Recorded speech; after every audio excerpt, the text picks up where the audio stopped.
Welcome back to the big board. Let's continue looking at Kharkov Battles.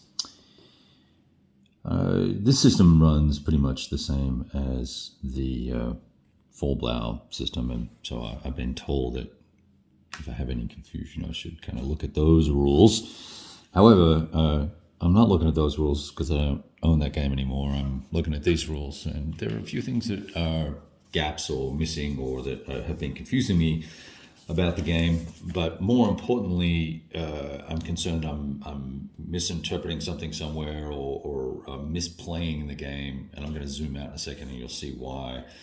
But first I thought I'd just run through a combat here just to kind of give you guys a feel for things.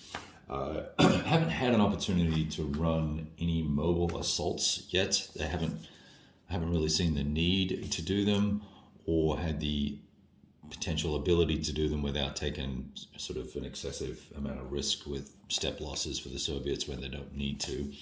So these units need to be within a certain range of HQs to be fully functional and capable and of doing all the things they can do in a turn. So assuming that everyone's in the right spots and doing the right things, we would be running this attack here, and this guy was actually out of supply at the beginning of the turn.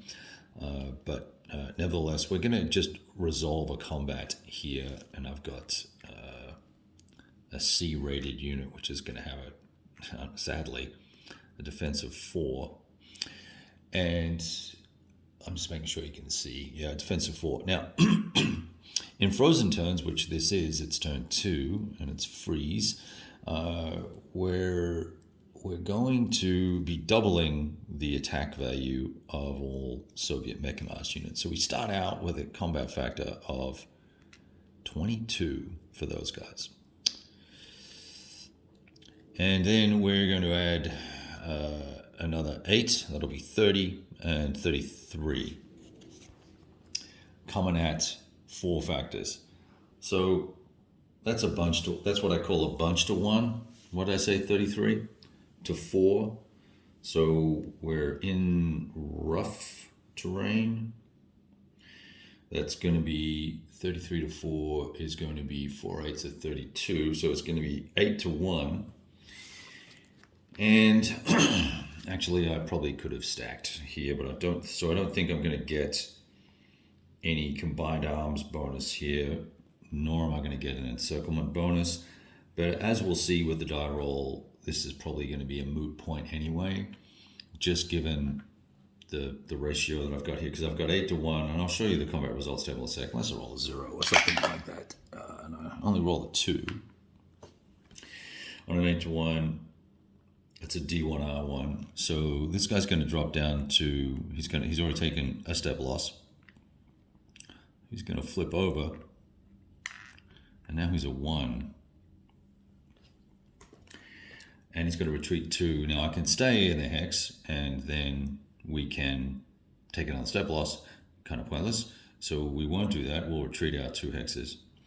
These guys can now advance if they want to. But we're going to try and, we're going to actually, let's see. I do have to watch ranges, movement ranges and things like that. So I will actually just pop this one guy in here, because what I want to do, and I'll show you that in a sec. But anyway, that's roughly a combat. The other things that would impact a combat are air, and so if you've got ground support for air, the combined arms, which is coming out of I believe it's out of a single hex, you have to do it. So if I had this unit stacked with these guys, we would get a combat odds shift to the right. And also if you've got zones of control around the unit entirely, like, well, I just did these 2 attacks. Yikes, I'm really zoomed in on it. So I just did 2 attacks in this area, and they were encirclement bonuses, but the odds were so high. I had 20 to 1 odds here. Because of this doubling is really, if you get a 12 on a B-rated unit, that's 24 factors, combat factors. That's one of the strongest units on the board right now. Obviously, these guys are strong too, 20 factors. There's not much that's going to stand up to those, so you really don't even need to worry about tactical finessing or combined arms or any of that. You just run your little prepared assaults or regular combat and just roll dice and get after it because you're double during freeze. So my concern here is that at the top of turn 2, and this is where I've just been thinking about this as I'm playing. At the top of turn 2, at the bottom of turn 2, the end of turn 2, we've executed these attacks here. Relative to my gameplay in other games and other systems, this is really a massive breach of the line, and I understand historically things of this nature happened. The encirclement of Kharkov has not happened yet, but we're only on 5 through 7 of February, and I've got corps and armies and things that could basically run for the Dnieper River right here, right now. But we want to capture Kharkov as well. So we're pinning these units as best we can, looking to come around this way, and these forces will probably pivot this way. Stalino is here. Stalino is worth 10 VP, so we want to try and capture that. So I'm going to take most of this force and head this way, although there are reinforcements, I think, coming next turn. So Stalino may well be out of reach in the short term. And I think what will happen, I think where the game will slow itself down is that the Soviets have a number of different opportunities that they can select, but they don't have enough forces to do all of the things that they could potentially do. So picking up an auto victory, for instance, and still staying in command and being effective is going to be really difficult, because I can't keep these forces in command if I want them to be in command, and these forces in command at the same time, because what will happen then is I'm going to have to go to the Soviet command and control table and roll a die, and some of those dice rolls will force me to make an attack at disadvantageous odds, and then that would not be good, right? So I've got to keep these guys in command or keep them 3 hexes away from these fellas. So there's a lot going on here in a very, very small package, but I'm concerned that I'm misplaying something somewhere, because this just didn't look right. We're going to blow through these guys here as well. So this unit will be eliminated this turn, even though he's going to be either doubled or we'll have a column shift over the river, or these guys will be halved. Whoops. These guys will be halved. There was 2 units there, so I'm going to need a dude for him. So look, there's another 8. That's beefy.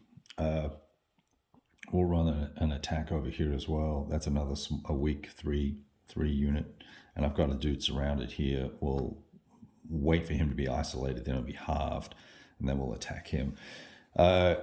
It's just extraordinary. The line is extremely thin. I'm sure the order of battle's right, and I haven't missed any setup, because I've got, they've got these charts and tables here. You can just lay all the units out, get it set up correctly. They're all reinforcements that you can see there.